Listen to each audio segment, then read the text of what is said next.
Kitab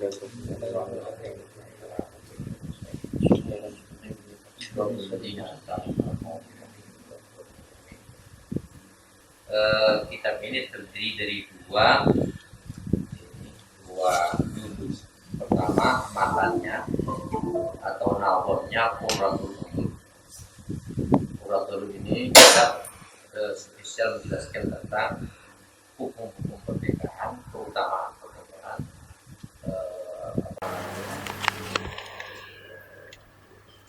kewajiban-kewajiban suami dan istri juga dalam berumah tangga. Itu juga yang terkait dengan Qurratul Uyun. Kemudian disyarahi oleh Abu Muhammad At-Tihami Al-Hasani, sedangkan nazamnya itu oleh Al-Imam Asy-Syarif Al-Hammam Al-Alim Ar-Rabbani. Syarahnya itu adalah tentang ini, tentang apa namanya? Syarahnya yaitu Al-Asy-Syarif Al-Imam Asy-Syarif Al-Hammam Al-Alim Ar-Rabbani. Sedangkan Qurratul Uyun itu dikarang oleh siapa? Ibnu Yamun. Muqaddimah kita baca nazamnya saja. Nanti ketika sampai nomor halaman 5 itu bisa dibaca nazam dengan syarah. Sebab kalau baca syarahnya dari awal tuh untuk sampai kepada inti lama sekali. Bismillahirrahmanirrahim. Alhamdulillahi ala dawami thumma salatuhu ma'as salami ala imamir rusli wal anbiya Muhammadin wal ali wal abna'i. Adapun segala puji ialah bagi Allah ala dawami selamanya. Thumma salatuhu ma'as salam, kemudian adapun rahmat Allah beserta salam Allah semoga tercurah selamanya ala imamir rusli, atas imamnya para rasul wal anbiya'i, dan imamnya para nabi, yaitu Muhammadin Sayyidina Muhammad wal ali, dan keluarga beliau, wal abna, dan anak cucu beliau. Abna ini masuk dalam kategori al-al, karena alun nabi dalam pengertian khusus itu terdiri dari 4 orang. Nabi sendiri, putrinya Siti Fatimah, kemudian Sayyidina Ali, dan kedua cucunya Hasan dan Husain.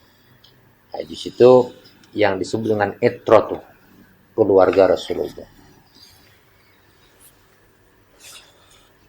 Dzikru thamanin kul bi hukmil fardi marrah fil umri tafham gharadi.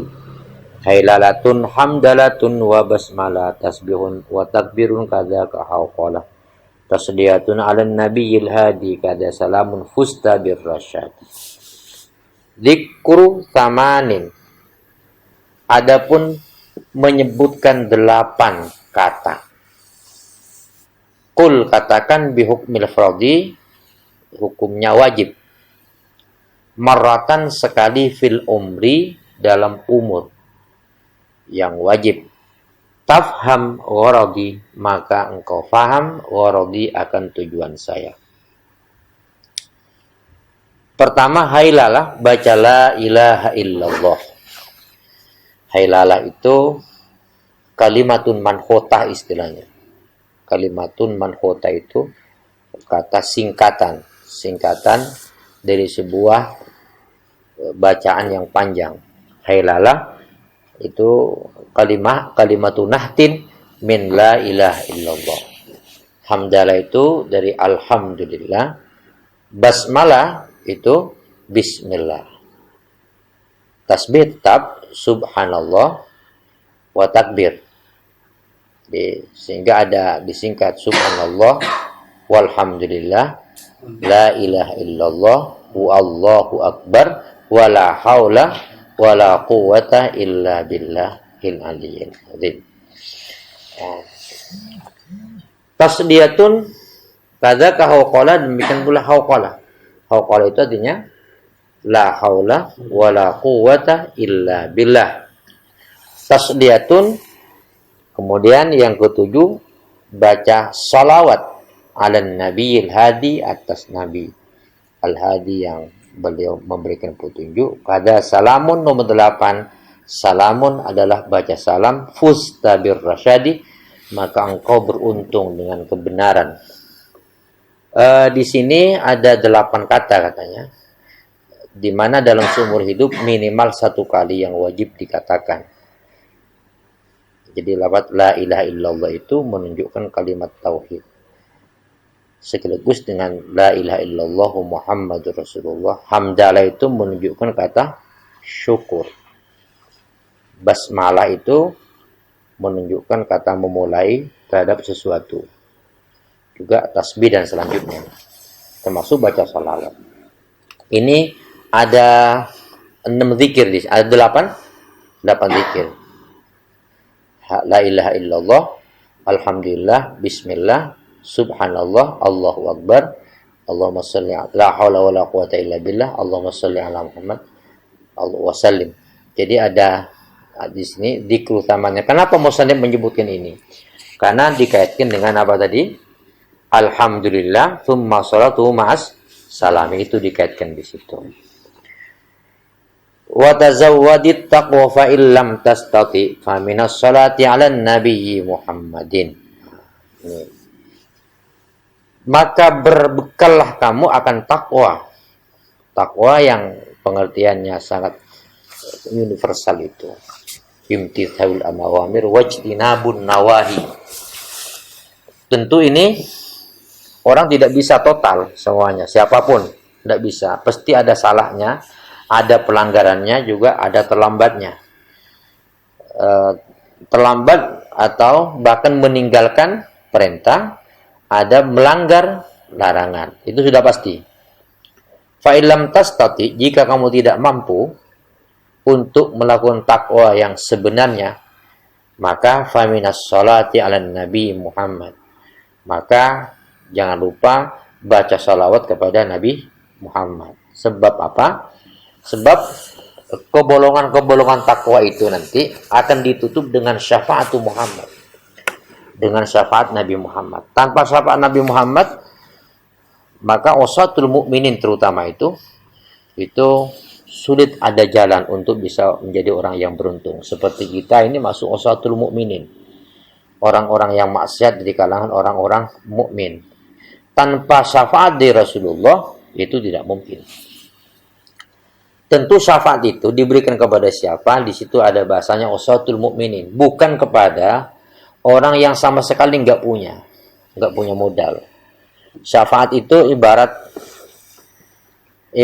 apa namanya? Menjahit sarung atau menjahit baju itu adalah untuk menambal yang bolong. Yang bolong-bolong itu syafaat.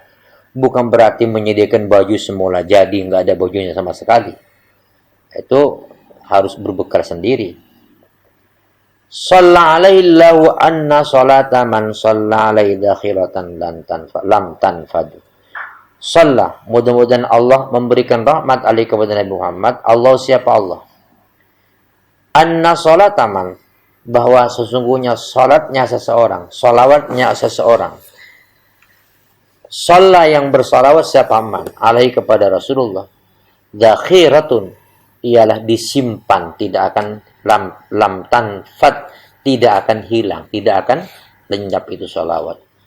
Dakhirah, nanti akan dikeluarkan pada saatnya yang tepat untuk bekal orang yang membaca tadi itu. Nabiyuna asyrafu bil itbaq min kulli makhluqin alal itlaq. Adapun Nabi kita Muhammad, asyrafu ialah paling mulianya makhluk dari Nabi Adam sampai sekarang. Mulianya makhluk untuk kalangan para malaikat, untuk kalangan jin, semuanya itu Nabi Muhammad adalah yang paling mulia. Bil itbaq, ay bil ittifaq, dengan kesepakatan ulama. Jadi Nabi Muhammad itu orang yang paling mulia. Termasuk malaikat Jibril diperselisihkan lebih utama mana antara Nabi Muhammad dengan malaikat Jibril. Ijma' mengatakan lebih utama Nabi Muhammad. Apa landasannya? Landasannya itu ternyata Rasulullah telah sampai pada satu tempat titik tertentu yang malaikat Jibril tidak bisa masuk ke tempat itu. Itu beliau ketika Mi'raj sampai ke satu tempat namanya Rafraf itu, Jibril ta'akhur, pamitan tidak bisa ikut. Rasulullah menghadap sendiri kepada Allah Subhanahu wa taala. Dan disitulah maqam Mahmud, tempat yang terpuji bagi Nabi Muhammad. Nah, dengan kejadian itu maka Rasulullah menjadi orang yang paling mulia, Nabi Muhammad itu. Sehingga dikatakan wa taqaddam talis salati fasalla. Engkau maju Muhammad untuk sholat. Fasalla kullu man fis sama wa antal imam, kan gitu. Maka bersalatlah orang semua penduduk langit wa antal imam. Nabi Muhammad menjadi imamnya di situ. Min kulli makhluk, dari semua makhluk alal itlaq, atas secara mutlak, baik di kalangan manusia, di kalangan jin, di kalangan malaikat, Nabi Muhammad lah yang paling mulia.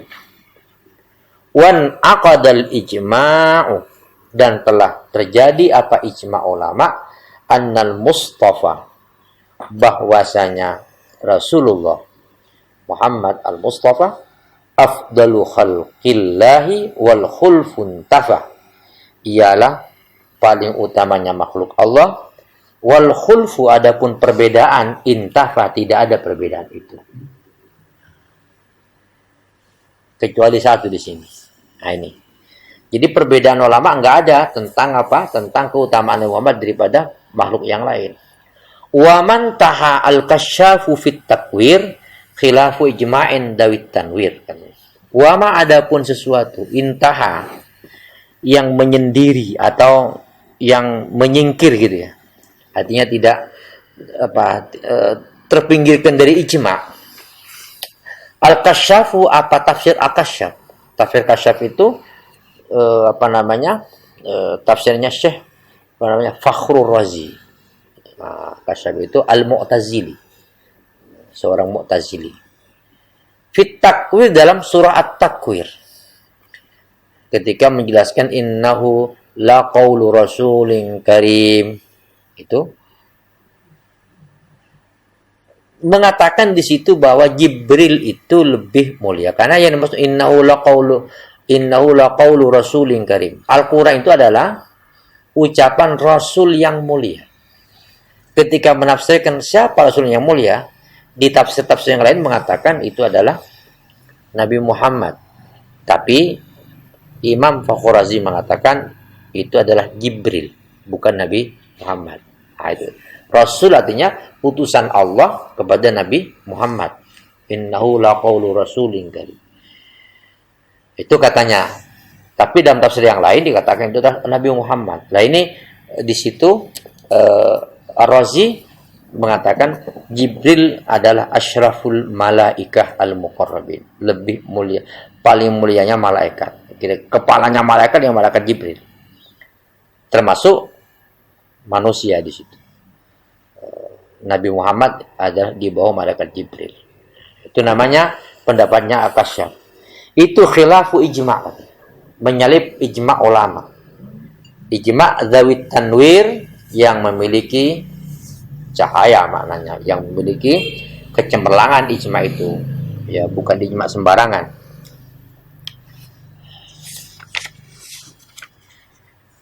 Walaysa fi banatihi mani qaba illal batulu tabat umman wa abah.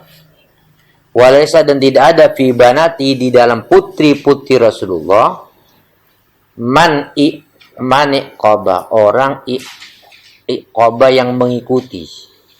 Maksudnya mengikuti di situ yang hidup setelah Rasulullah SAW dan memiliki keturunan. Itu Iqabah, walaupun Siti Fatimah wafat sebelum Rasulullah wafat. Semuanya putra Nabi itu wafat sebelum Rasulullah wafat, kecuali Siti illal batulu, kecuali Siti Fatimah.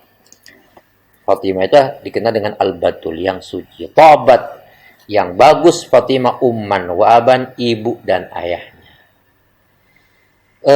Putri Rasulullah yang dinikahi oleh Sayyidina Utsman 2.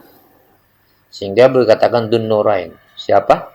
Ummul Kulsum dengan Zainab, Ruqayyah. Ruqayyah. Tapi wafat sebelum Rasulullah wafat. Nah, itu kan, dua-duanya itu. Kecuali dan tidak punya keturunan. Yang punya keturunan siapa itu? Siti Fatimah Zahra. Punya anak dua, Sayyidina Hasan dan Sayyidina Husain. Dua beliau itu yang menurunkan beberapa zurriyatur Rasul sampai sekarang itu.